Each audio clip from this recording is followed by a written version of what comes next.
Orchestra strings swell and then fade into the background. చరిత్రలో కొన్ని పేర్లు వింటేనే రోమాలు నిక్కబుడుచుకుంటాయండి. పౌరుషం, త్యాగం గుర్తొస్తాయి. భారతదేశ చరిత్రలో అలాంటి ఒక పేరే బొబ్బిలి. ఇది కేవలం ఒక ఊరి పేరు కాదు, ఇది ఒక వీరగాథకు చిరునామా. ఆ గాథ ఏంటో ఈరోజు మనం వివరంగా చూద్దాం. ఈ మాటలు వింటే చాలు బొబ్బిలి ఆత్మ ఏంటో మనకు అర్థమైపోతుంది. బొబ్బిలి ఒక పట్టణం మాత్రమే కాదు, అది త్యాగానికి చిరునామా, వీరత్వానికి ప్రతీక, విద్య, కళ, సంస్కృతుల సంగమస్థలం.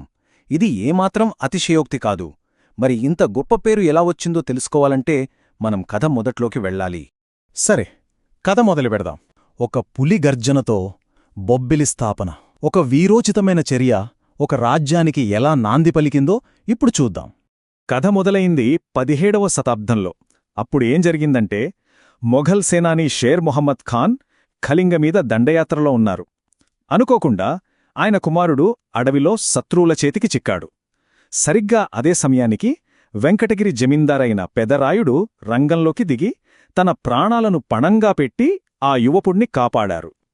ఈ ఒక్క సంఘటనే బొబ్బిలి అనే గొప్ప రాజ్యానికి పునాది వేసింది. పెదరాయుడి సాహసం చూసి షేర్ఖాన్కి మాటలు రాలేదు. ఆయన కృతజ్ఞతగా ఒక కోటను బహుమతిగా ఇచ్చారు. దానికి పెదరాయుడు పెద్దపులి అని పేరు పెట్టారు. అదే కాలక్రమేణా పెబ్బులిగా, బెబ్బులిగా, చివరికి మనందరికీ తెలిసిన బొబ్బిలిగా మారింది.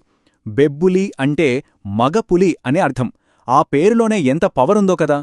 అంతేకాదండి, పెదరాయుడి వీరత్వానికి గుర్తింపుగా రంగారావు అనే బిరుదును కూడా ఇచ్చారు.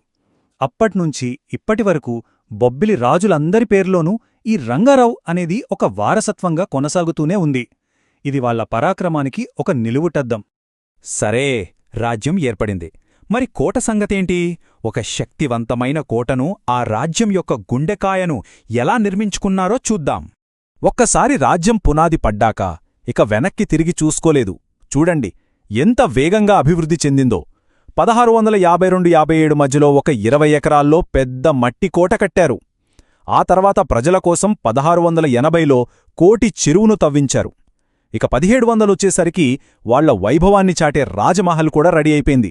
అంటే కేవలం 50 ఏళ్లలోనే బొబ్బిలి ఒక పూర్తిస్థాయి రాజ్యంగా నిలబడింది. ఇప్పుడు బొబ్బిలి చరిత్రలోనే అత్యంత కీలకమైన, అత్యంత విషాదకరమైన ఘట్టానికి మనమొచ్చాం. 1757 ఆత్మగౌరవ యుద్ధం. అసాధ్యమైన పరిస్థితుల్లో వాళ్లు ఎలా నిలబడ్డారో తెలుసుకుందాం. అసలు ఈ యుద్ధానికి కారణమేంటి? 1750 వరకు అంత బాగానే ఉంది. బొబ్బిలి, విజయనగరం స్నేహంగానే ఉన్నాయి. కాని ఫ్రెంచ్ వాళ్లొచ్చాక సీన్ మొత్తం మారిపోయింది. ఫ్రెంచ్ వాళ్లు ఉత్తరాంధ్ర సంస్థానాలపై పన్నులు వేస్తే చాలామంది రాజులు ఒప్పుకోలేదు. కాని విజయనగరం మాత్రం వాళ్లతో చేతులు కలిపింది. ఈ ఒక్క నిర్ణయమే ఆ రెండు రాజ్యాల మధ్య చిచ్చుపెట్టింది. 1757లో ఫ్రెంచ్ జనరల్ బుస్సీ నేరుగా వచ్చి కప్పం కట్టమని అడిగాడు.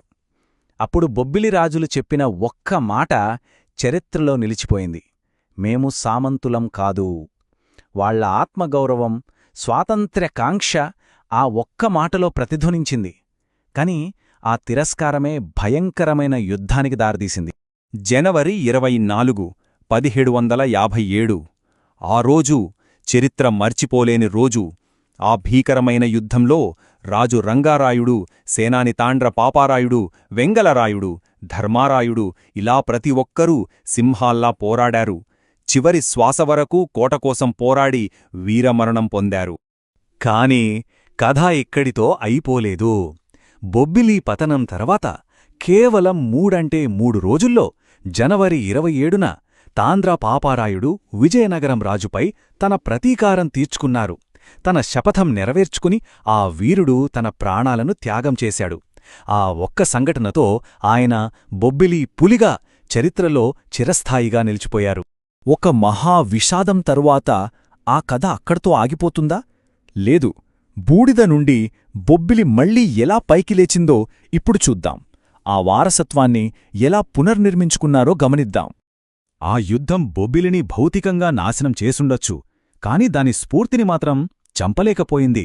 బూడిదలోంచి ఫీనిక్స్ పక్షిలా పైకి లేచింది.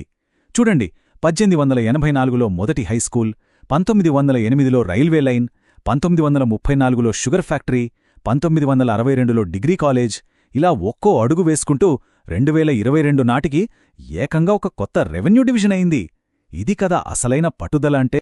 సరే, ఇక చివరి భాగానికి వచ్చేశాం. ఒక చిరంజీవి వారసత్వం. ఆ పులి స్ఫూర్తి ఇప్పటికి ఎలా బతికి ఉందో చూద్దాం. 2011 ఈ సంవత్సరంలో ఏమయ్యుంటుంది? ఒకప్పుడు యుద్ధ వీరులకు పెట్టింది పేరు బొబ్బిలి, కాని వాళ్ల వారసులు ఇప్పుడు గొప్ప కళాకారులు. 2011లో బొబ్బిలికే ప్రత్యేకమైన బొబ్బిలి వీణకు ప్రతిష్టాత్మకమైన జిఐ ట్యాగ్ వచ్చింది. అంటే చూడండి, ఒకప్పుడు కత్తులు పట్టిన చేతులు ఇప్పుడు ఎంత అద్భుతమైన సంగీత వాయిద్యాలను తయారు చేస్తున్నాయో. బొబ్బిలి కథ కేవలం చరిత్ర పుస్తకాల్లోనే ఆగిపోలేదో, మన వెండితెర మీద కూడా గర్జించింది. వాళ్ల పౌరుషం, ఆత్మగౌరవం మన సినిమాలకు భలే స్ఫూర్తినిచ్చాయి. బొబ్బిలి యుద్ధం దగ్గర్నుంచి బొబ్బిలి పులి, తాండ్ర పాపారాయుడు, బొబ్బిలి రాజా, బొబ్బిలి సింహం వరకు ఎన్నో సినిమాలు వాళ్ల వీరత్వాన్ని మనందరికీ గుర్తుచేస్తూనే ఉన్నాయి. ఇంతకీ ఒక కథకు చావు లేకుండా చేసేది ఏంటి? సమాధానం ఒక్కటే: తరతరాలుగా వాళ్లు పంచుకుంటూ వస్తున్న ఆత్మగౌరవ స్ఫూర్తి. పరాక్రమంతో పుట్టిన వారసత్వం ఎప్పటికీ మసకబారదని బొబ్బిలి కథ మనందరికీ నిరూపిస్తుంది. ఆ మట్టిలో ఉన్న ఆ స్ఫూర్తే వాళ్ళని చిరంజీవులుగా చేసింది. చరిత్రలో దాగి ఉన్న ఇలాంటి మరెన్నో కథల కోసం మాతో పాటు ప్రయాణించండి. లైక్ చేయండి, సబ్స్క్రైబ్ చేసుకోండి, మీ స్నేహితులతో పంచుకోండి. మళ్ళీ కలుద్దాం.